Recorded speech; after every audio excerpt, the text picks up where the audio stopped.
Okay, we'll go ahead and get started. I call to order the meeting of the Manassas Park Governing Body for Tuesday, May 14th, 2024. First, we have approval of an amended agenda. The public comment time was moved up one slot. 2 closed session items were added, and the smart meter presentation was added as item 7B. Do we have a motion? Second. All in favor? Aye. Opposed, abstained, motion carries. Thank you. Please join us for a moment of silence. And Councilmember Amaya, would you lead us in the pledge?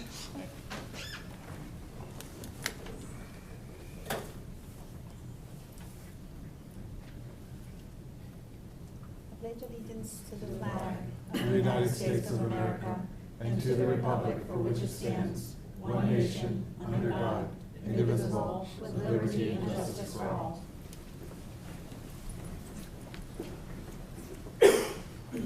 Okay. Is there anyone who would, at this point, like to make public comment? Seeing no one and hearing no one, we will move on.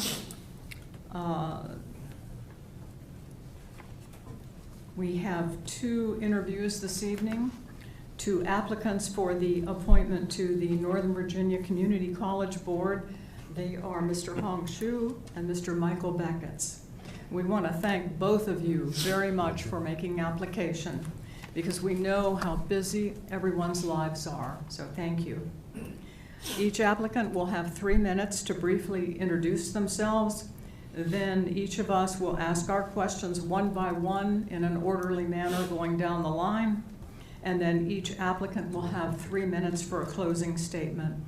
Please note that there is no public hearing for this appointment, and the vote will be taken on June 4th at that meeting. So our first applicant is Hong Shu. Would you please come to the table? And please speak directly into the microphone so that your voice picks up. Okay, good evening. Thank you for having me here. I know some of you, not all of you. But can you move the microphone closer? Okay, Thank like you. this? Okay. Yeah. This is very impressive room and building. As I noticed, I haven't been here since it was set up. So my name is Hong Shu. I have lived in city of Manassas since 2000, so it's close to 24 years. By profession, I'm an attorney. I started as an engineer after immigrating to this country from China, and I went to law school in Michigan. I've been practicing law since 2000 when I first moved here, and majority of my time as my professional life has been an in-house attorney for DuPont, and I've been doing intellectual property laws for the company. So I know from firsthand what kind of workforce they're looking for, and that relates to being a board member at Nova. I recently semi-retired from DuPont, so I have more time now. I brought my daughter with me, my last daughter. She is graduating from Manassas Park High School this year. She's going to UVA after school here. One thing, as some of you know, I have served on a Nova board for many, many years, last decade. That was the time enrollment is not a problem. Everyone wants to go to community college. They just cannot have enough seats for all the students. And I noticed recently that enrollment has become not quite as demanding as before. Manassas Park has last year sent 25 to 27% of our graduates to Nova, which is still the highest high school in all the jurisdictions in Northern Virginia. But I think there's some room for improvement. Nova, being a community college, the largest in the nation, really has served 2 functions. One is to have a workforce that goes into companies like DuPont, and DuPont likes to hire people with 2-year college degrees. And another big function is to have high school students, typically the first generation college students going to Nova to take advantage of the 2-year education before transfer to a 4-year. A lot of people taking advantage of that route, but there are issues. I noticed that after 2 years of Nova, once you transfer into Virginia Tech, UVA, it doesn't usually take 2 years to graduate and get a bachelor's degree. It usually takes 4, 5, sometimes 6 and 7 years. So there's a disconnection between community college education and how a student can be successful in college, in 4-year college. I think there's something I can do. I've been very passionate about children's education. Many of you know I serve the local school board. I really enjoy getting involved in children's education because I'm a strong believer the more you stay in school, you can have a more positive impact to your life.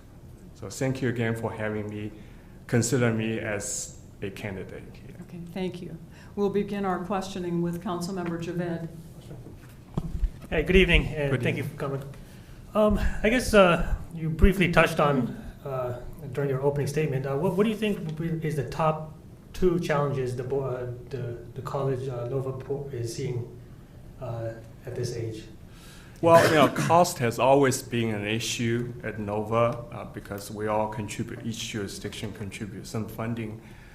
I really think that, just like local high schools, local schools, and teachers' pay has always been an issue. That goes back to the funding issues, right? There are opportunities. People recognize this is a great opportunity for sending our kids there for 2 years before it's transferred to college.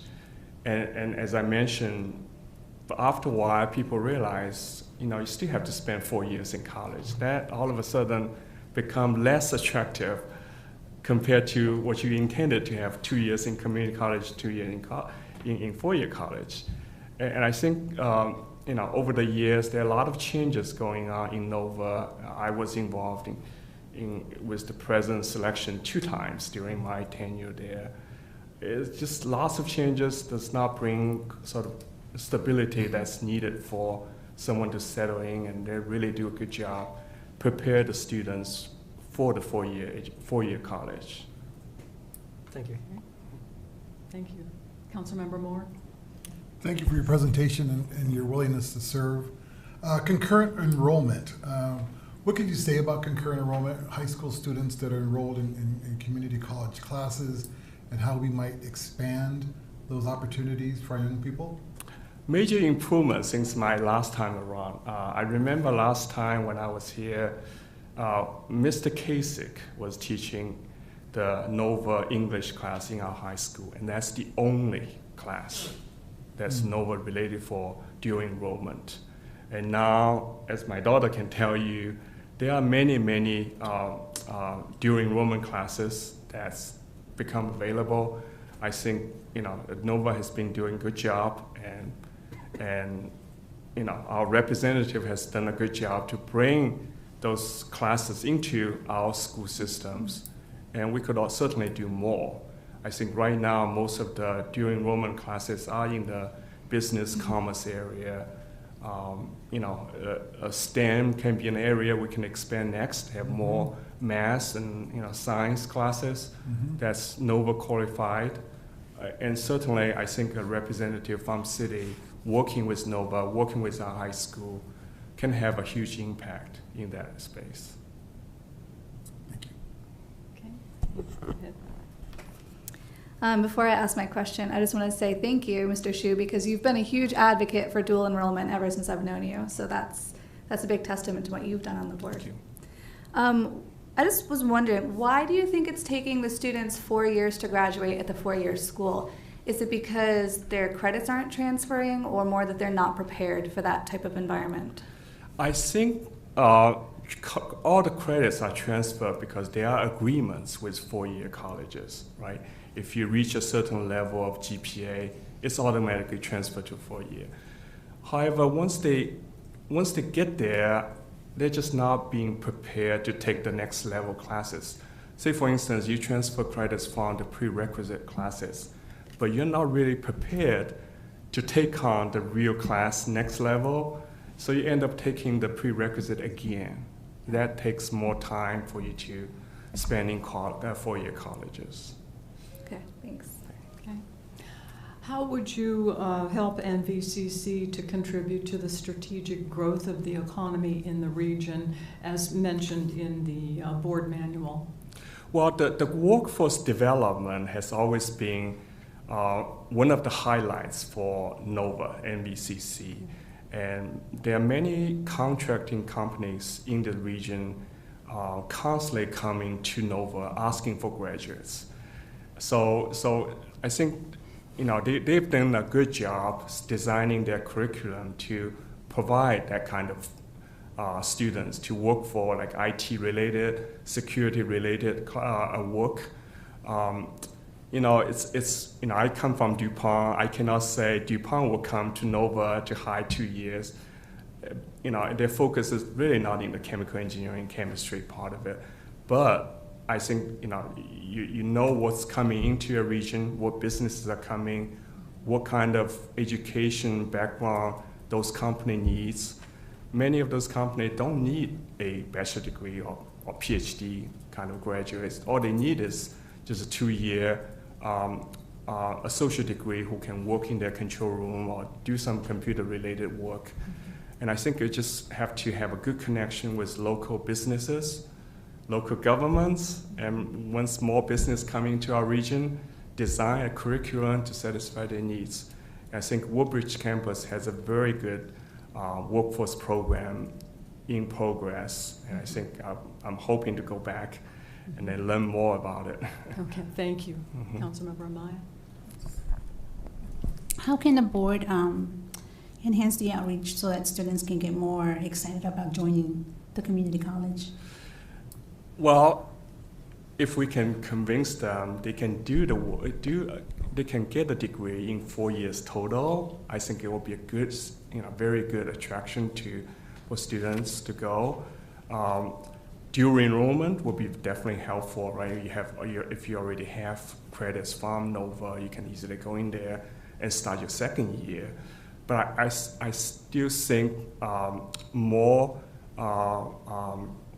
connection, more communication between our local schools and NOVA is very helpful. I think, if you send students there more, taking classes, and especially in our program right now, that school actually pays for students taking NOVA classes.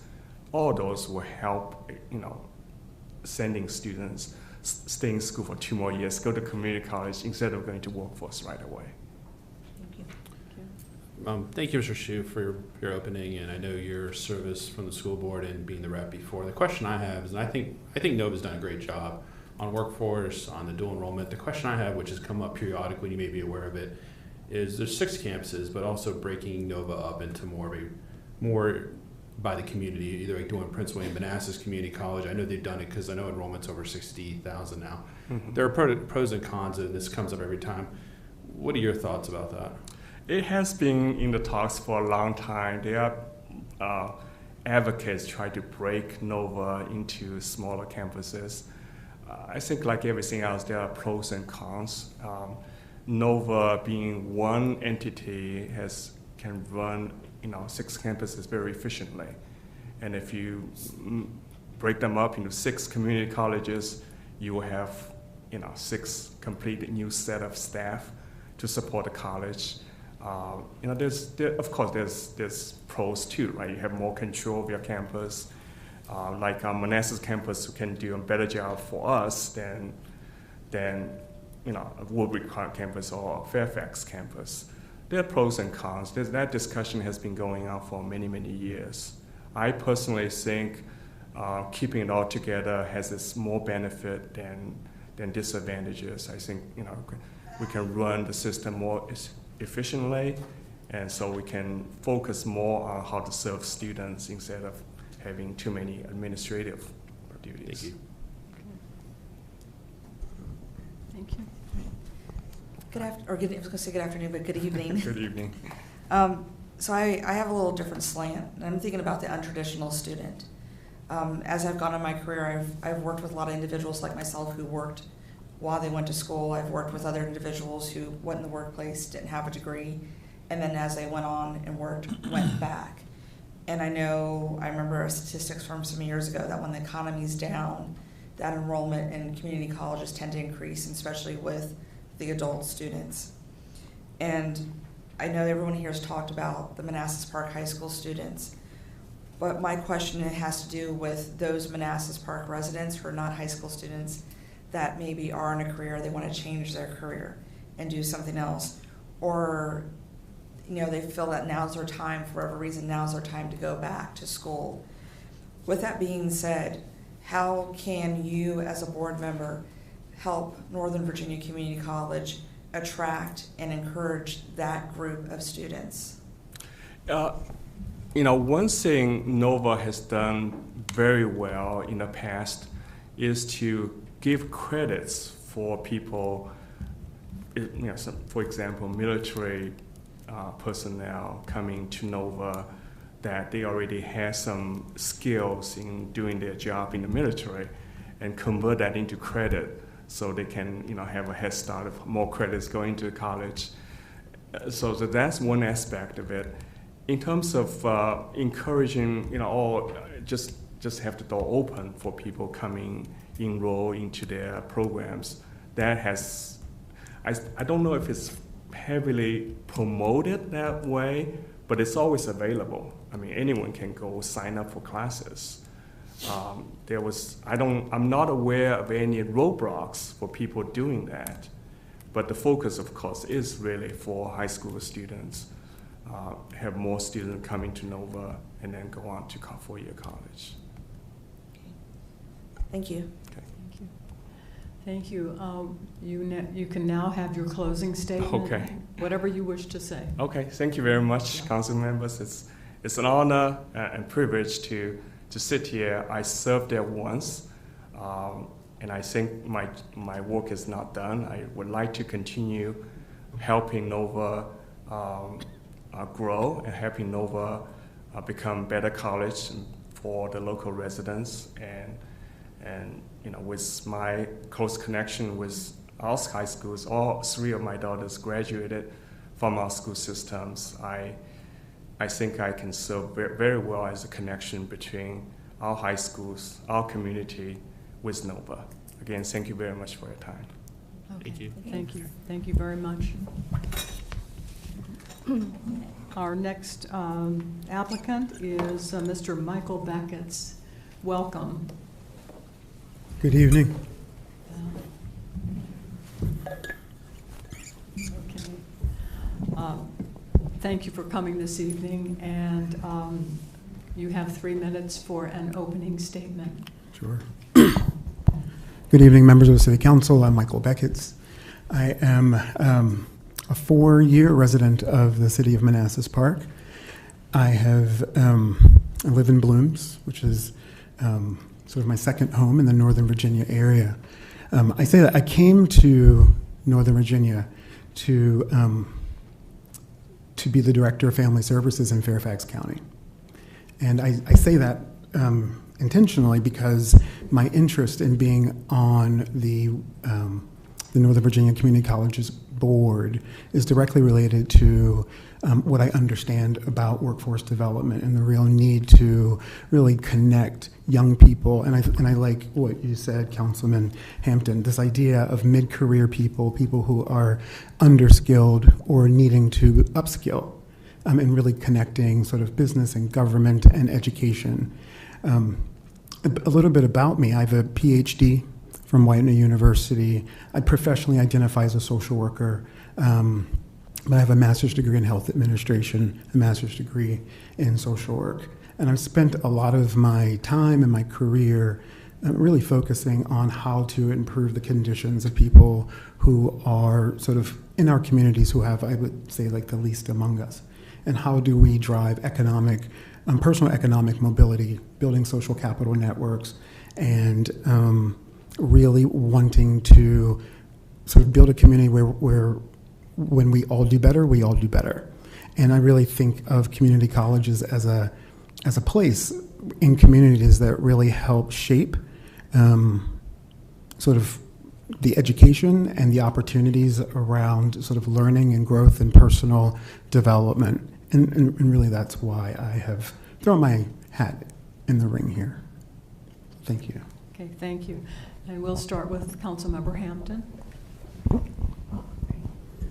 Good evening, Mr. Beckett. Doctor, please. Pardon? Dr. Beckett. Dr. Beckett, Sorry. sorry. Soon I will be a doctor too, hopefully by August. So once again, I'm going to take a different question because different backgrounds.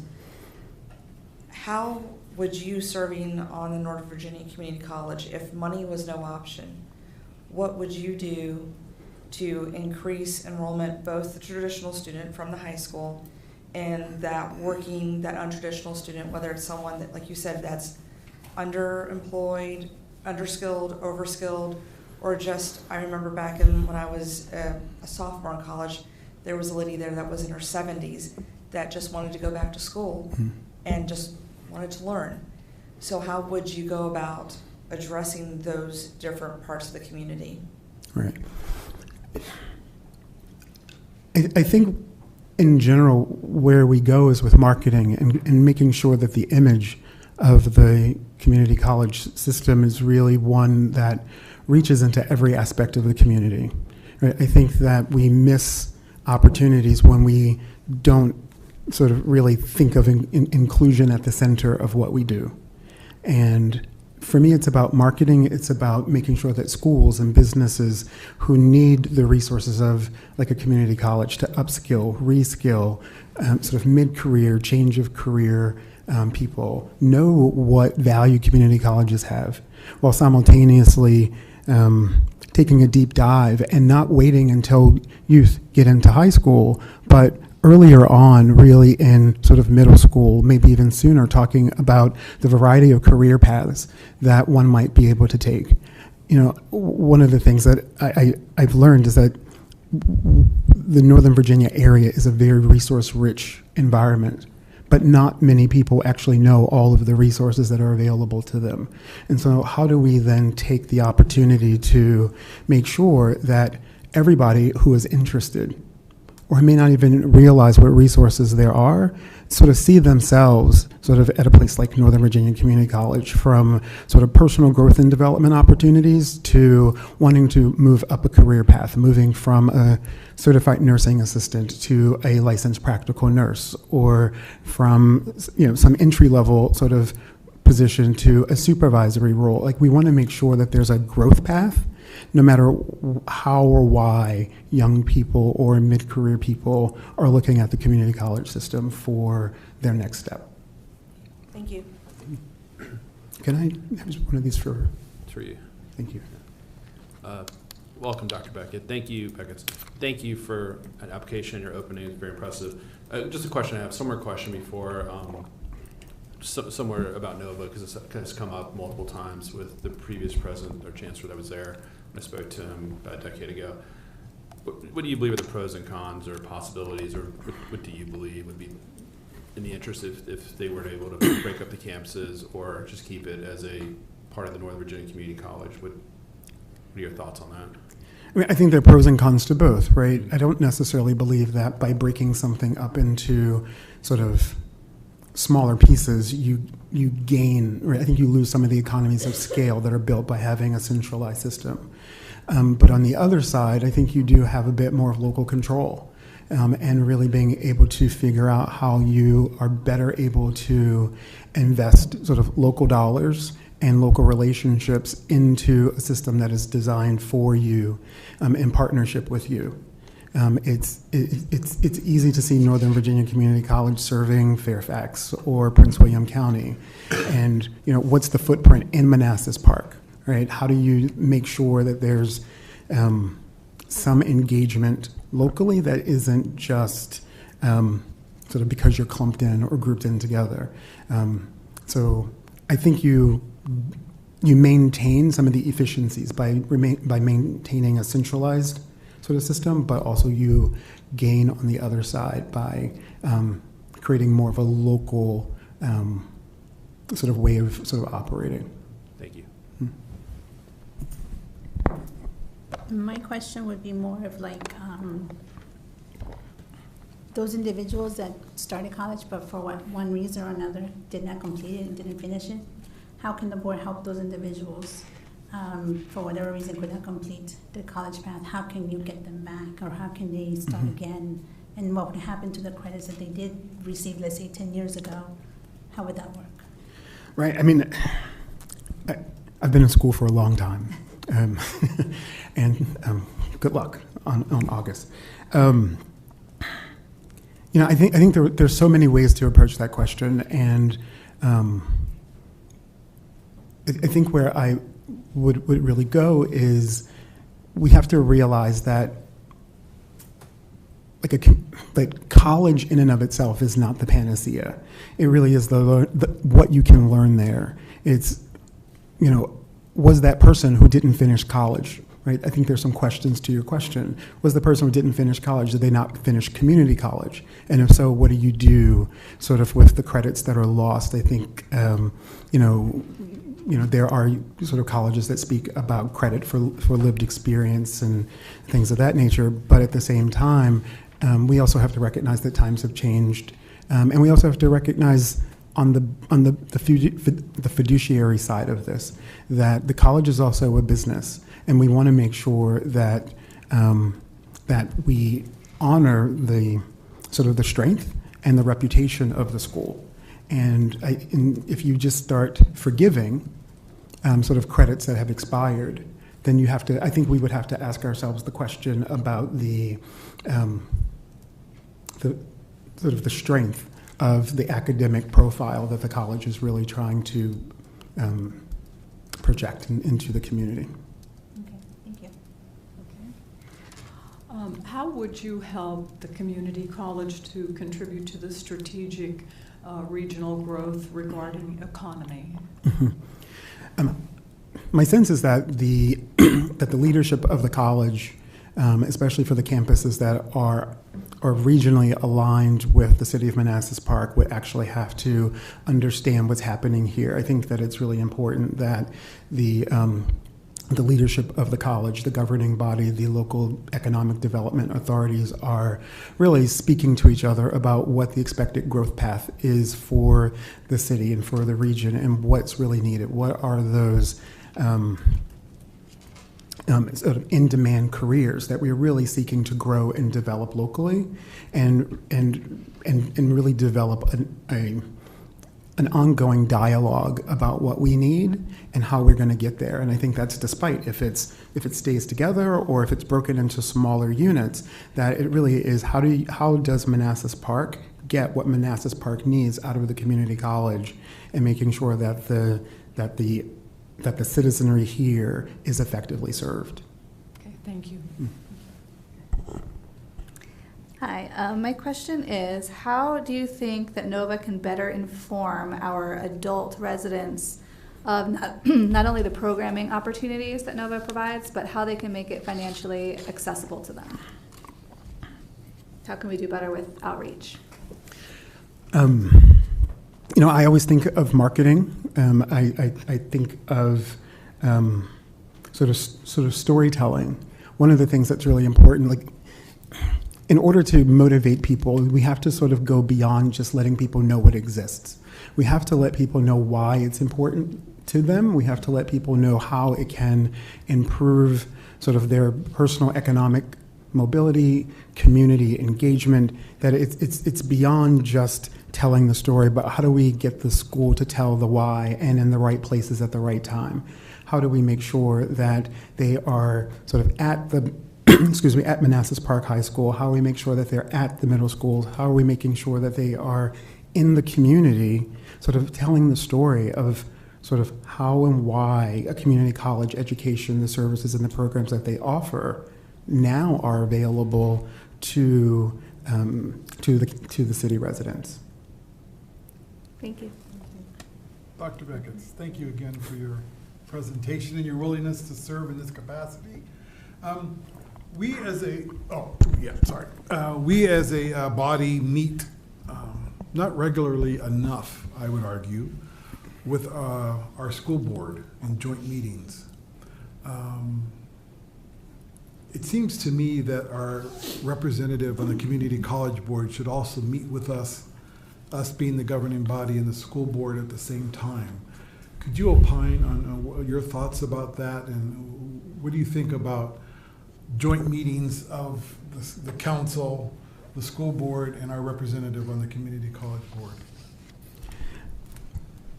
I believe that organization and intentionality at a leadership level is important. I also believe that it's not helpful to, I call it divide and conquer, right? I think it's important for us to sit around a table together, sort of talk about what's important. I think that there's such an alignment between sort of the governing body, the school board, and sort of this particular position, sort of speaking about education, lifelong learning, and how do we sort of bring this all together to make sure that we're thinking about the broader community who's outside the context of the school system, right, the formal school system. How do we make sure that young people are engaged while also recognizing sort of the role of the governing body in sort of making sure that Manassas Park is getting what it needs from the community college system. So I'm all for it. Thank you. Appreciate it. Thank you for joining us tonight. I guess walk me through your thought process on how you would prioritize students' needs versus financial duties with the stakeholders. Could you tell me a little bit more about students' needs? I guess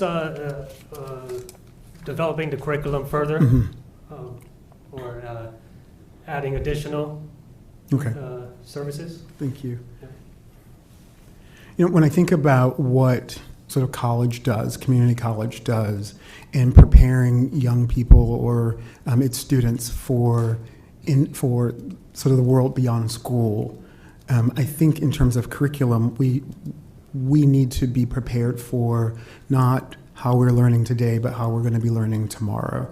That there's an incredible change that's coming to education through the lens of things like generative AI and how artificial intelligence is going to support learning in the not too distant future. I was recently at an institute at Harvard sort of really talking about the impact of generative AI on education and human services. And what this expert said was how we learned 5 years ago is going to be sort of like almost a memory in terms of what young people who are in elementary school are learning now. And so one of the things that's really interesting to me and why I find this opportunity so important is that we have to set ourselves up for sort of progress. The things that we thought of being futuristic are here. And we have to sort of make sure that our educational institutions are preparing sort of our residents, its students, for the workforce for tomorrow, which in 5 years will be remarkably different than it is today. Thank you. Okay. Thank you, Dr. Beck, and now is your time for your closing statement. Thank you for the opportunity to be here. I'm not just a visitor. I actually sit in the same seat where Daryl is sitting right now. I sit on the Planning Commission. I work in public service in the space of sort of social work, social services, public welfare, but I'm also committed to sort of public service. And the reason that this is interesting to me is that it's related, but it's very different. I feel like I get to contribute to the community in a different way. I get as a member of the Planning Commission and the Board of Zoning Appeals, I get to sort of serve the community in a different way. I feel like that the work that I've done, especially in economic development, workforce development, really does posture me to really sit with the existing members of the board. I think that we have to be visionary about what is coming sort of in the future. We talk about sort of preparing for workforce. We talk about sort of scaffolding learning and what the jobs are going to be for tomorrow. But if we are postured to use today's tools 5 years from now, then enrollment will go down people won't see it as valuable. And so how are we leveraging those tools today to make sure that the curriculum and the opportunities that are being developed today really meet the workforce for tomorrow? Thank you. Okay, thank you you. very much. We want to thank both of you very, very much. We know you're probably very busy. We invite you you're more than welcome to stay with us for the rest of the meeting, but we understand you have things that you might want to do. So, thank you. Thank you.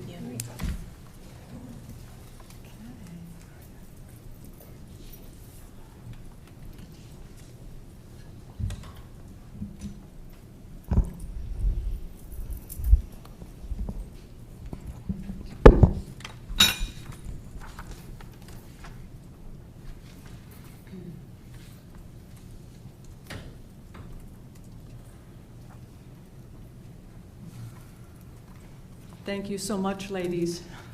Much appreciated. Okay. Moving on, there is no public hearing. There are no recognitions. Moving on to presentations. 7A. Our next item is a proclamation recognizing May as Foster Care Month. We have with us this evening Ms. Carla Valley, who is the Family Services Supervisor of Social Services in Manassas Park. So thank you for being with us this evening. First, let me explain. First, I'll read the proclamation, then we'll vote on it, and then Councilmember Moore will present the proclamation. He is the member on the governing body who is also a foster parent. And it would be very appropriate and very meaningful that he should present the proclamation. Thank you. Then, of course, we invite you, Ms. Valley, to say a few words if you're comfortable to do so. And we would also invite Councilmember Moore to say a few words if he would like to do that, speaking as a foster parent. So, okay. Whereas Virginia's children and youth are our hope for the future, and we assert that all children deserve a safe, loving, stable, and nurturing home. And whereas families serving as the primary providers of love, identity, self-esteem, and support are the very foundations of our communities and our Commonwealth. And whereas a child's success is best supported in a child welfare system that is family-focused, child-centered, and community-based. And preserving families is the primary goal of the child welfare system. And whereas while Virginia has over 4,800 children and youth age 18 and younger in foster care, there are at least 3,600 children and youth supported by a network of more than 5,200 dedicated, approved kinship, foster, and adoptive families. And whereas Manassas Park has 15 children and youth aged 18 and younger in foster care, supported by a network of foster families. And whereas kinship families and foster families play a critical role in serving as a support, not a substitute, for the parents of children in foster care to make family reunification possible. And whereas many kinship families and foster families create permanency for children in foster care through adoption when these children cannot be safely reunified with their birth families. And whereas through the partnerships among kinship, foster, and adoptive families, child welfare staff, and public and private child-serving organizations, efforts are made to ensure that voices are heard and support offered for the transition of youth and young adults to successful independence. And whereas we honor and celebrate the enduring contributions of kinship, foster, and adoptive families during the National Foster Care Awareness Month, and recognize the outstanding service and commitment kinship, foster, and adoptive families provide to Virginia's children and youth, while recognizing that foster care supports entire families.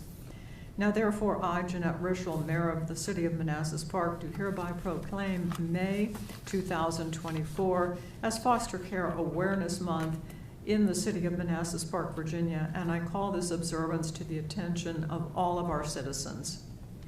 Do we have a motion? Moved. Second. All in favor? Aye. Opposed? Abstained? Motion carries. Thank you. Go ahead.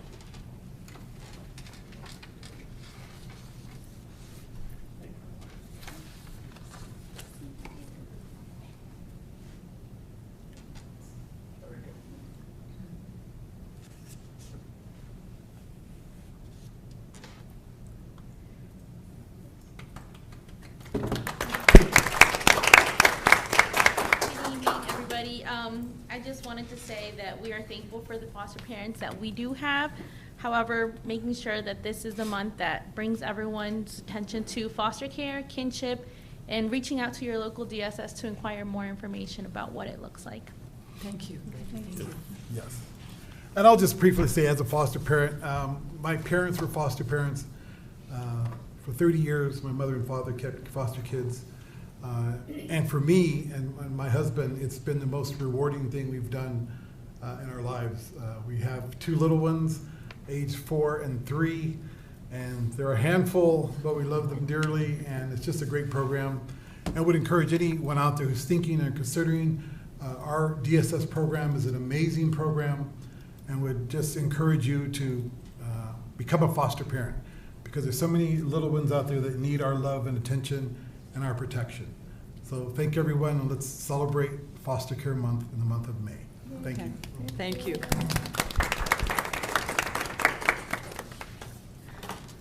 Okay, moving on to 7B, which is smart meter presentation.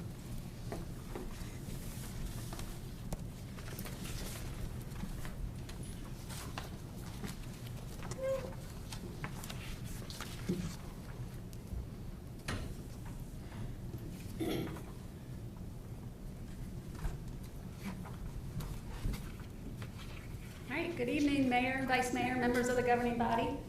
I was here in February and I gave you guys kind of a rundown of the smart meter project that we have going on in the city.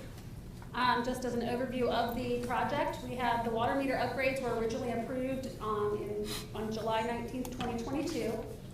Our current water meter software, which is Neptune, expires on June 30th, 2024, so time is of the essence. There are 4,288 water meters in the city that need to be swapped out. Of that, over 250 meters did not communicate properly with the receiver when the route was driven, causing our public works teams to have to hand read those meters each month. So there was quite a bit of legwork that had to get done to be able to get the water bills out on time. Some benefits of the current project: no longer need someone to drive the route in order to collect meter readings. This frees up an employee and reduces the city's carbon footprint by taking a vehicle off the road. The increased frequency of the readings will allow the city to identify leaks or spikes in service much quicker, saving the city and its residents money by addressing the issue quicker. Residents will be able to monitor their water consumption in real time and adjust their usage as they see fit once the portal is live, which they're working on building the portal now. They needed to wait until they got meters installed and were collecting data before they could really put the rest of the software together. So once that portal is live, then we'll start pushing that stuff out. And then we'll have closer meter readings and billing dates because we're kind of constantly monitoring the meter reads. So a little bit of a project update. All right, our contractor USG, with support from our public works team, began changing out the inoperable meters, which were about 250 of those, around the city in mid-February. These were the ones that were traditional hand reads, meaning staff had to go out, unlock the meter crock, and look in, write down the meter reading, and report it back. And so there was quite a bit of time was taken in order to read those meters. So we did those first in order to get them switched out so that we could reduce the amount of time it took us to do the meter readings. Due to issues with the subcontractor slated to do a bulk of the installs, the full deployment did not start until mid-April. You probably remember in the February meeting, I told you guys it was going to start being at the beginning of March. It did not. We've had numerous issues, and maybe you've seen some of them on Facebook. I'll go into them here in the next bullet. But the city has had numerous issues with the subcontractor, which has impacted our residents. This includes leaking meters. Water is found flowing out of the meter crock. They've forgotten to turn the water back on to the resident, leaving the resident without water until they are able to deploy a staff member to go and turn the water back on. Not putting the lid back on and securing the water meter, and then misprogramming the new meter. Our public works team has actually had to themselves retrain the subcontractor on how to do this work that we contracted them to do. It has been full of a lot of issues. I can assure you and our residents that any water that was leaking out of the meters or out whichever side, whether it's on the city side of the meter or on the resident side of the meter, they are not being billed for. However, it does cost the city money when we're losing this water, so we are having to pay for it. These are things that we are tracking, and may have to seek reimbursement from the contractor. Again, these will be things where we've been working with Dean and talking to him about. We'll have to get more online with him to figure out how we'll go about it. But we are aware that this project hasn't necessarily been going the way we would have liked it to have gone. As of yesterday, crews had changed out 2,162 of the, and that's a typo, should be 4,288 meters. I have two different spreadsheets, and one gave one number and one gave the other, but the other number, the 4,288, is the correct number. So in a month, they had changed out almost 1,800 meters with 4 weeks to go before the deadline. We're pretty confident that we will be able to reach that June 30th deadline. However, it just hasn't been as smooth sailing as we would have liked. We do anticipate the number of changeouts will slow down as they change out the older meters on the west side of town. The older meters, they're more difficult to remove because they're older. And then we also just have increased likelihood of breaking valves and pipes, which that does then require that the public works crew intervenes and rectifies those issues. And again, despite the performance issues and the delayed start, we are confident that the project will be completed mostly by June 30th, 2024. The more residential homes that we can get completed, the better we are. If for some reason we don't hit we don't get to June 30th and aren't completely finished, because at that point, staff could go out and do hand reads. Just because the Neptune contract ends on June 30th doesn't mean that we can't read the meters. We just can't use the Neptune software to read the meters, so it would be hand reads. Again, I don't think we're going to get to that point. But if for some reason we have to stop the contractor where they're at now because of their performance issues, we have a backup plan. And then we're already seeing some improved efficiency. Again, we don't have any more hand reads because all of the hand read meters have been changed out. Driving the route, tomorrow will be a route day, or maybe it's Thursday's a route day. Anyways, those routes are now smaller because we've already taken off two of the biggest routes, have already been switched over to the new meters. And then we're also able to identify leaks quickly and inform residents. If you look up here, this is a report that we see almost every day. We can go into our system. Now, the residents can't see this yet. Their portal's not live, but our staff portal is live, and we can look at these continuous use reports, and it tells you what the continuous use levels are. Now, if you scroll over here, it has the addresses. I clearly took those off for public reasons. But each morning, our public works team is looking at these. They're going to those addresses. They're trying to get in contact with residents and saying, we think you might have a leak. Have you checked your hose bibs? Have you checked your toilets to make sure they're not running? Stuff like that.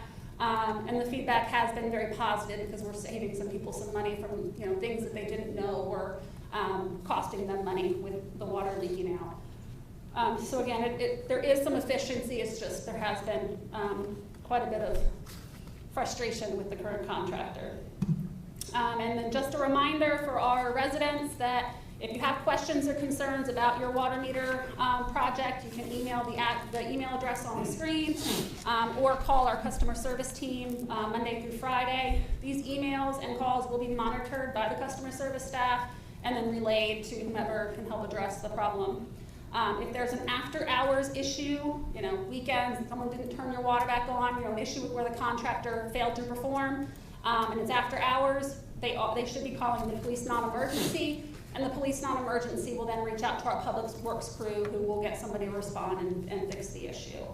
And again, the customer portal should be available late this summer.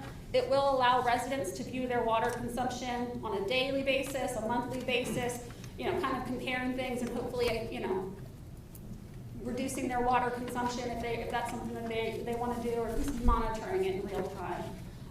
Customers will be able to then set up or sign up for leak alerts so that our staff won't necessarily have to go out and address these issues with them. They probably still will, but they can sign up for leaks on their own so that they're notified if the water is running in their house for an extended period of time. Let's say they're out of town and they sign up for one of these leak alerts. They could be notified if there was a water break in their house potentially because they get a leak. They get an alert and go, 5 gallons is that my house is, no one's there. Where's this water coming from? So it does have a lot of neat capabilities. Again, we're still in the process of looking at this portal and trying to get all everything, meshed together, but it sounds very promising. That's all I have. I do just want to say that, Wayne and Jeff Garvey, Calvin, everyone on our public works team has been handling this frustration like champions. They have kept their cool. There have been times where I wanted to scream at the contractor and I didn't. Maybe I did a little bit, but they have been dealing with it day in and day out and just seeing the frustration, and they've just been phenomenal. So definitely want to make sure that you guys are aware of how awesome our public works team is. Yes. I know you know, but they've really stepped up. So they're even more awesome than we thought they were prior to this. Yes, exactly. Thank you, Sarah. That's great information, and we're sorry for the frustrations that you've had. Well, we're sorry if you guys get any complaints or feedback on Facebook or residents that reach out. We have had several very stern conversations with the contractor where we said, you're not only ruining your reputation with us, but you're ruining our reputation with our residents. And as much as we're trying to let our residents know that these are subcontractors, it doesn't matter. They're still representing the city. So we had a stern conversation with them today, and then we have a follow-up call tomorrow. So we're really hoping that we're going to swing things upwards, but we're doing the best we can. Yeah. Okay, thank you. Comments or questions? Yes, ma'am. If worse comes to worse and we haven't replaced all the water meters by the deadline and we have to do hand reading, how much time does that take for the staff? Because they're not going to be able to drive by, right? They're going to have to do it the old-fashioned way, go to each house with the thing that looks like I forget what it is, that tool, and then open it up just like they did when I was a kid. Yeah, it will take time, but each day when they're knocking out, 50 to 100 meters, that's taking 50 to 100 meters less that they would have to hand read. We are leaving commercial swap outs to last just because those are going to take more time. There takes coordination with the building owner, but also those tend to be the easier to read as far as getting in and getting access to them. We're not 100% sure that Neptune is going to cut us off on June 30th either. When it comes to frustrating water contractors, Neptune is up there pretty highly as well, and they're just not, they haven't gotten back to us to say, yes, we're turning it off this day, or no, we can extend, and here's how much it'll cost. So, we've reached out numerous times, we've even texted our point of contact, and he doesn't respond very easily there either. But we are, hopeful that it won't get to that point, but if it does, we should be okay. Only having to do, so many meters, not all 4,000. Right. And my second question, and of course we know that winter weather would curtail the ability to change out the meters. Is it the same with this lovely weather we've been having with all the rain and such? The contractors do not like to work in the rain. I don't know how many they installed today, but I know on Friday when it rained midway through the day, they only got about 50 meters, which most days they had been hitting about 100. So they do not work in the rain. They are aware of our timeline as far as June 30th being our goal. So they are going to work this Saturday and install residential meters to help make up for last Friday ending early, but also we can't have them changing out meters on the days that we read the meters just because logistically there's too much information going in different directions. So Thursday and Friday, or maybe it's Wednesday. There are 2 days this week anyway where we're doing meter reads, and so they're not going to install those days. So in order to keep their momentum going, they will be working this Saturday. Okay, thank you so much. Thank you for the presentation. They updated mine last week and they were very friendly, and they were pretty fast, so thank you. Thank you. Okay. Councilman, comments or questions? Yes, ma'am. Yeah. I have 2 questions. How are the residents going to be informed of the portal and how they can use it? How are we going to get that information out? Great question. We will be pushing that out on social media and on the city website, probably even the variable message boards and the water bills. Once we get a link, I'm hoping there's a QR code and stuff like that. It'll be heavily publicized. And then any future bills that they might get, we'll have it on there as well. Okay. And then I guess just a reminder, I've been hearing that people are not being told that their water is being turned off. I know we had talked that they're supposed to knock on the door and leave a thing, but it's not happening. If Okay. we could just remind them. Yeah, that was another thing that was on their SOPs that they revised and sent me today where, we're calling them out on they're not following these SOPs that they keep mentioning. But I will bring that up again tomorrow in our conversation with them. Thank you. Thank you. Okay. Councilmember Moore, questions? No. Oh, okay. Thank you very much, Sarah. Thank you. Very informative. Okay. Moving on to new business, FY25 proposed holiday calendar.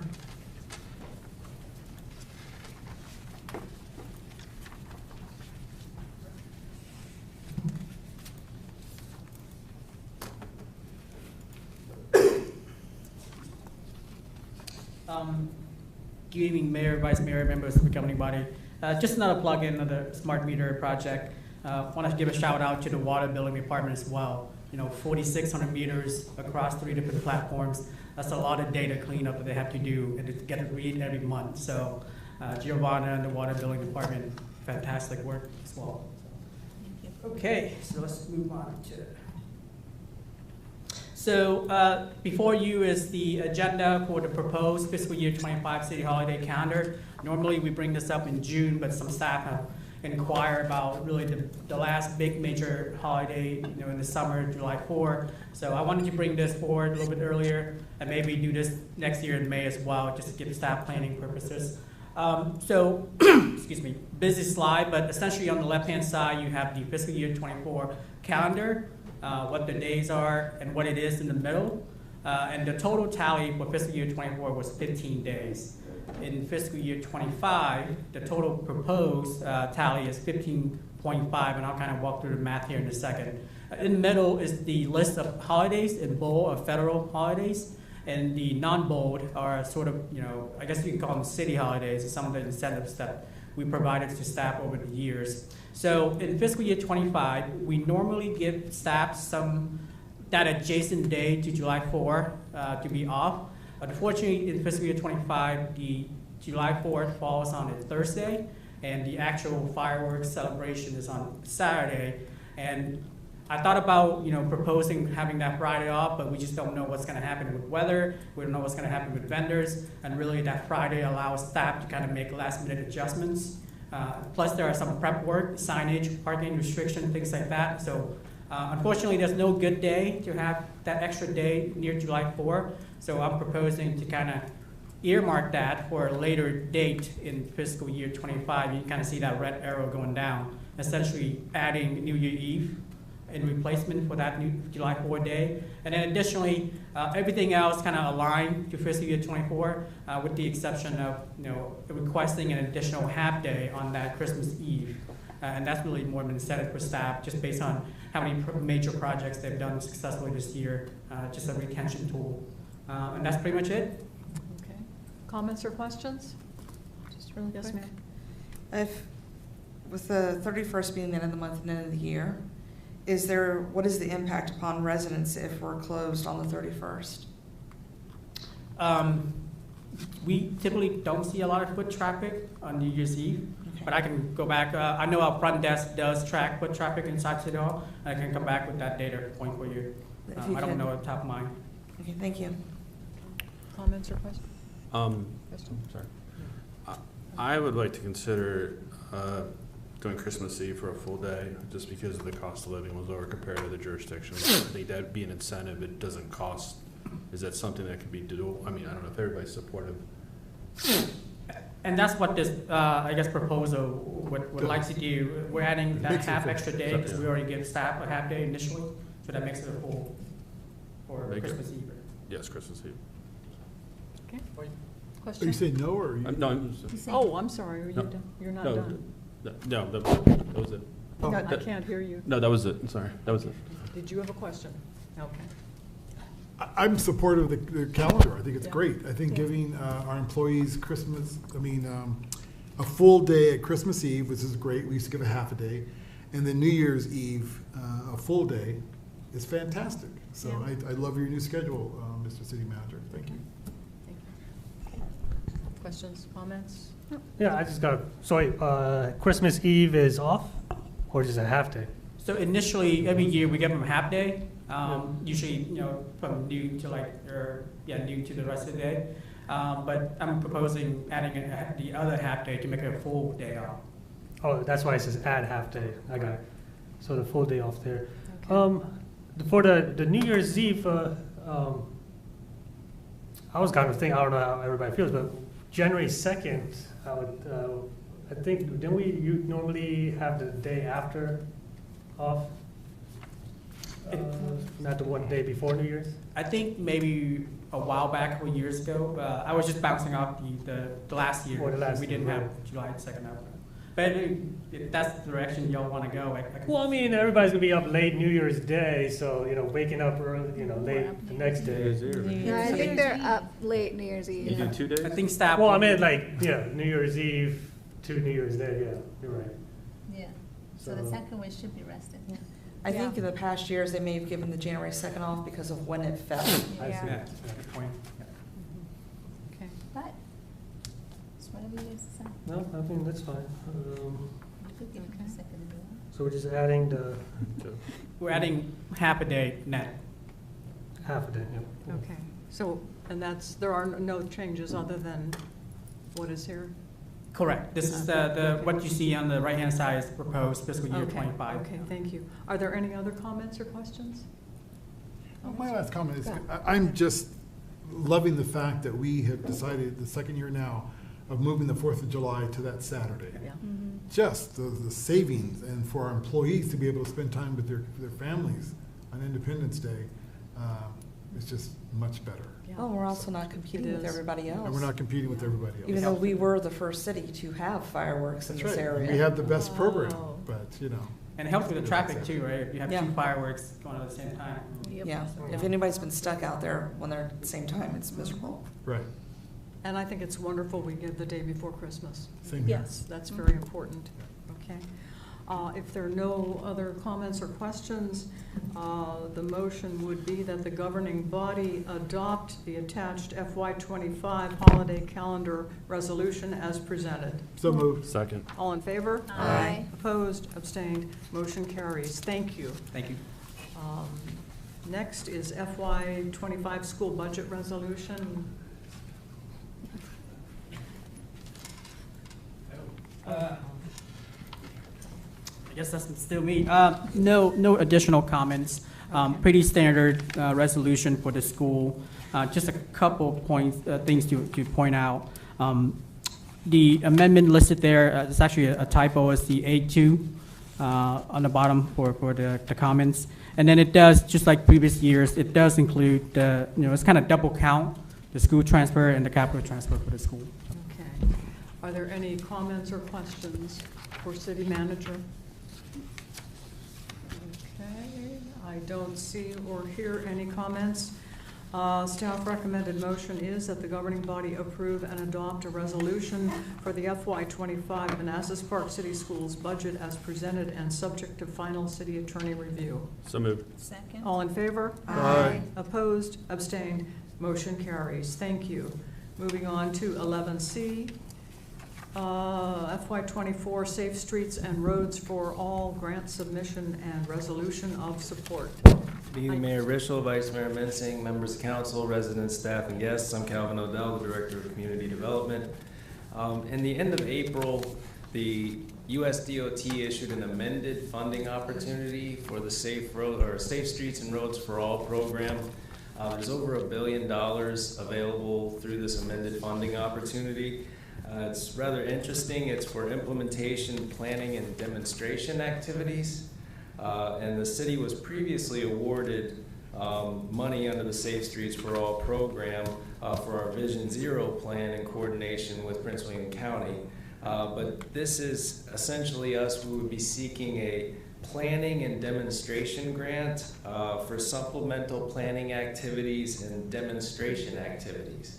And demonstration activities essentially means things that are not permanent in nature. So you'll notice that when it comes down to actual installation of projects in our project list, that these things are temporary measures. We're essentially becoming a clinical study, if you will, so that we're guiding the future plans and improvements of the Safe Streets for All program. But it would inform our future action plan being developed by Prince William County. That would be the purpose of us joining in on this grant opportunity. We worked with Merchant McIntyre to develop a project list for this, and it would be essentially a Route 28 pedestrian crossing study. And I think we actually had another incident there this past weekend, but I don't know if that was in our city or just outside of our city. We would include the Connor Drive South feasibility study. That's that Connor Drive South extension where we had hypothesized a circle and everything, but a feasibility study to study cost and the actual construction mechanisms there. But temporary bollards along some of the on-street parking along Manassas Drive. Temporary traffic calming measures on the eastern end of Manassas Drive. So essentially where we had said we were going to install speed humps, we can install temporary speed humps, study the outcome of those speed humps before installing permanent measures, but do it under grant money. And then striping of bike lanes, and then speed management markings and sharrows. Those are, striping is considered a temporary solution. It's not a permanent solution. So any of our traffic calming pavement markings, any of the sharrows we wanted to install, and bike lanes would all qualify under this grant program. Also some accessible PED signals and ADA ramp upgrades to detectable warning systems. Pedestrian-oriented streetlights on Manassas Drive and Euclid, and pedestrian signage and marking upgrades at the Mid-Bot crossing here in Park Plaza that we're not addressing with the Hawk. So again, signage and pavement markings, things like that are temporary in nature. The estimate for all of these projects would be $736,500. We would be applying for $640,000 in grant money. We would have to offer a local match of $160,000. We would be proposing that we use MBTA local funds for that. The application is due May 17th. We do have to have an accompanying resolution of support, and that's really why we're here tonight, is to ask the governing body for a resolution of support for this grant. And if you have any questions, I'd be happy to try to answer them. Okay. Comments or questions? I just want to say I'm excited that the Route 28 crossing is included. Thank you. Okay. Comments? Questions? Okay. Seeing none, hearing none. The staff recommended motion is that the governing body approve and adopt a resolution in support of US.SS4A Planning and Demonstration Grant Application in the amount of $640,000 with a $160,000 local match as presented and subject to final city attorney review. Moved. Second. All in favor? Aye. Opposed? Abstained? Motion carries. Thank you, Calvin. Thank you. Yeah.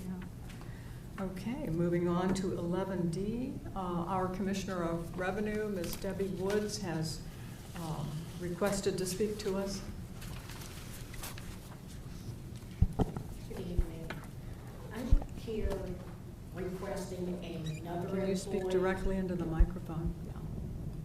I'm just too short.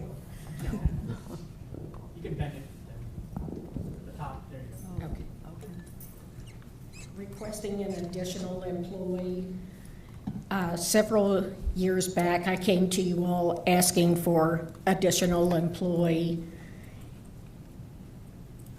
because we have doubled the amount of vehicles that are in the city. The population is over 17,000 now, so we have about 18,000 vehicles. And with that, that adds more business license, more meals tax accounts, more of everything. Right now, I have 2 people who are waiting the counter. The other 2 are working on business personal property, and we just cannot keep up with it. We're working 10 and 11 hours days, and I know you come to meetings, you see my car out here every night, at least till 7 or 8 o'clock. I'm working on weekends. We still can't keep up. There's just too much to do. So I know that I had come to you and told you earlier, a couple of years back, that the personal property and the real estate would be late, because if I have to fill in for somebody working at the counter, then I don't have time to get my work done. So that is drawing me away from getting my work done. And right now we also have the software conversion where they are asking us to spend time cleaning up the software records, so it's not taking garbage out and putting garbage in. But there's just not enough time to do that. So I had to ask the city manager when we were doing the budget preparation to add another employee. He said he asked me, did I want to add a full-time person or 2 part-time people like the treasurer was doing? And I told him I would rather add a full-time person because it would be easier to get DMV access and Department of Taxation access for one person than it would be for a couple of people. So he said he was putting that in. About a week later, I got an email, well, everybody got an email that there was a hiring freeze.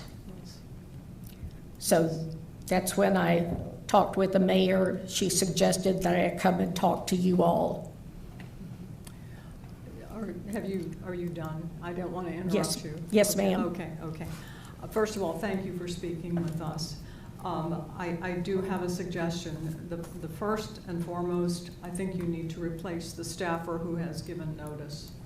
The staffer who's leaving. I mean, yes, ma'am. That's very important. That be done immediately. We're working on that. Okay. And since the budget is really essentially set for FY25, maybe we could observe the revenue, see how it progresses through the coming months, and see what happens. I mean, obviously the budget, there's no room in it, and we'll be discussing that a little bit later. We cannot predict whether or not there will be the revenue needed to make that extra hire.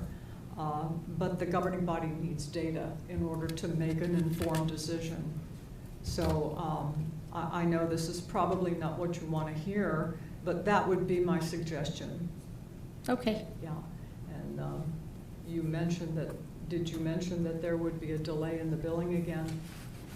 Yes. Okay. Comments or questions from the governing body? Yes, ma'am. Thank you for letting us know. My question to you is, how many staff do you have total, part-time and full-time, including yourself? 4 currently full-time, but one that had just given her resignation last week. Okay, so she's got another week, and then you're going to be down to 3? Yes. Okay. If we, and I'm not promising anything, but if we could make it happen where we could at least get you a part-time person, I know that's not ideal, but could that how would that offload some of the burden off the staff? Anything would help. Okay. And what specific skill sets does the individual need to fill the position? Definitely somebody who can multitask. Okay. And is a quick learner. It's mostly everything is going to need to be taught from one of us. Okay. Because we have been to all the classes and right, you have to do that transfer to learn of knowledge. Yes. Okay, thank you. Thank you, Commissioner Revenue. I know that one employee I gave notice. I thought that employee was already gone, but I have a question for the city manager. I know the customer service division, there was an increase in that budget. Is it possible that 10 hours out of that can go to her just to assist a little bit? Yeah. I'm just giving suggestions, so possibly for the next budget, as the mayor said as well. Yeah, so a lot of points. First, thank you, Debbie. Debbie and her staff has really been tremendous in helping us with the ERP. So thank you. It does take some time away from her team. Debbie, correct me if I'm wrong. I think after Quinn leaves, you still have 4 full-time. Is that right? I just want to get the number correct first. And then going back to your point or question, Councilmember Carrera, Sarah's in charge of our customer service, and we're always willing to send folks up to support whenever it's needed. So we can certainly look into that. And to the mayor's point earlier, I think that the critical need now is to fill Quinn's position, and this takes time to recruit people. So I think budgeting for 2, when you're looking for 1 right now, immediate need, just doesn't make sense from a timing. I think we recruit 1, fill the position that just left, and wait to see how the revenue picture develops. Thank you. Okay. I would agree with that. Yeah. Any other comments or questions? I just have a question. Thanks for coming to speak with us. Last year, or was it 2 years ago, we gave another position. Were you able to fill that one? No, I wasn't. Was it lack of candidates? No, Lack of ma'am. qualified candidates applying? No, ma'am. Oh, okay. I'd be happy to answer that question in an email or a closed meeting, but I'm not going to talk about other staff. Okay, gotcha. Okay? Thank you. Okay. Comments or questions? But I need some clarification. So the position that we funded a couple years ago, is that part of the 4 full-time FTE? How many full-time FTE are in your budget? Are you talking about including myself? Yeah, just everyone, the ones that we gave 2 years ago and the other. There are 5, including myself. There are 5, okay. 5. That's- So there'll be 4 when Quinn leaves. She's already gone. She's already gone, so there's 4 now. Yes. Okay. So, The part-timer was never hired, that's my understanding. Okay, Yeah. but that slot, that FTE is still in Ms. Wood's budget. The It was part-time never- was just a temporary. Right. It was just for about 5 That- months. yeah, I it's thought not we in the permanently budget. funded No, the it was position. just for the end of the year. Let's let the city manager address that question. so in the fiscal year 25 budget, there's salary budgeted for 5 full-time positions. Okay, what about the position we gave, I thought we gave 2 years ago, that the council, our vice mayor mentioned? That I'm not sure, I have to go back and look. Yeah. I'm the one that put. We funded a I'm the one. position. I'm the one that pushed for it. It was only. Tony has It a was in comment. You weren't on February. the council. Yeah, Yes, he That was. was Yes, 2 he years ago. was. And he's right. He's the one that pushed for it. I do have a comment. We did add an additional FTE in FY '23. She had 4 FTEs. You guys approved an additional one. She now has 5 budgeted. But you also approved a part-time position temporarily. That was never filled. So But that funding was put in the budget, the part-time position? No, Or was it sir. taken No. out? No, 25, just for that one, okay. that was a temporary. Gotcha. temporary, Okay. okay, thank you. Any Go other? back. Yes, ma'am. So this is probably more for Keith. So in the budget, do we have for 4 FTEs for the Commissioner of Revenue's office or 5? 5 for fiscal year 5. 25. Okay, so Debbie, you're asking for 1 additional up to 6? Okay, thank you. I was getting very confused there. Okay. Any other comments or questions? Okay. Thank you. Thank you. Thank you very much. Okay, FY '25 budget, public hearing guidance.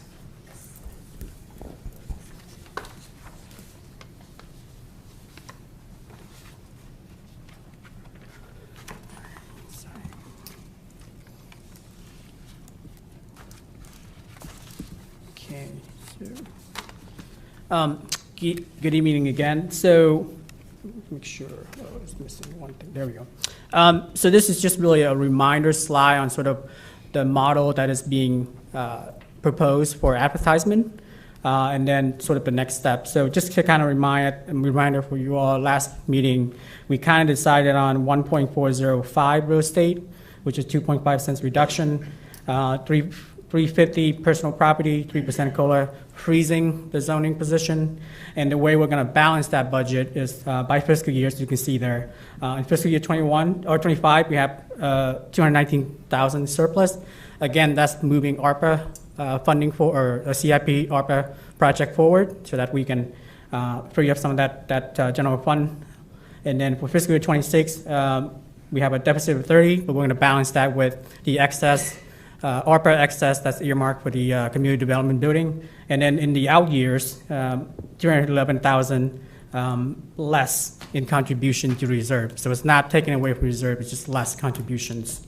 And then some of the pros that you can see there. I won't repeat them, but if you approve these rates for advertisement, then the next step would be staff will work on cleaning up the Excel sheet, the Appendix C, as well as putting together the final budget book for your review. And then we hope to advertise in the newspaper on the 23rd and then do the public hearing on the 4th. Okay, thank you, Keith. A lot of work went into this. We very much appreciate all the thought, the discussion, the work that went into it, so thank you. Comments or questions? No, because we spoke at great length last week. I'm sorry? No, because we spoke at great length. We did a lot of deliberation last week. We did. So I think we've got it. I hope we do. Yeah. Comments or questions? No? Okay. There is a motion, okay, that the governing body provide guidance to staff on the, okay. So the motion is that the governing body, the guidance that we are providing on the amounts to advertise for the public hearing for both the FY25 budget and the FY25 tax and fee rate will be as presented. Okay, that's the motion. I was Yes. making it up as I went. Okay, Yes. do we have a motion? Second. All in favor? Aye. Opposed? Abstained? Motion carries. One opposed. Go ahead.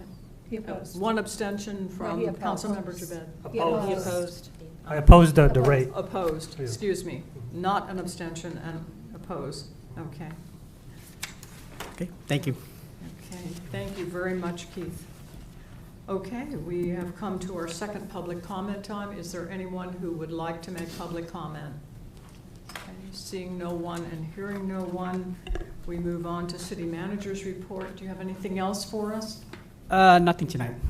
Oh, that's it, okay. And we have a closed meeting. Dean, can you please read us into closed session? Yes, I recommend the governing body go into closed meeting to consult with the city attorney regarding 2 legal matters requiring the provision of legal advice by the city attorney pursuant to paragraph 8 of subsection 2.2-3711A of the Code of Virginia. So moved. Second. All in favor? Aye. Opposed, abstained, motion carries. We'll take a 5-minute comfort break.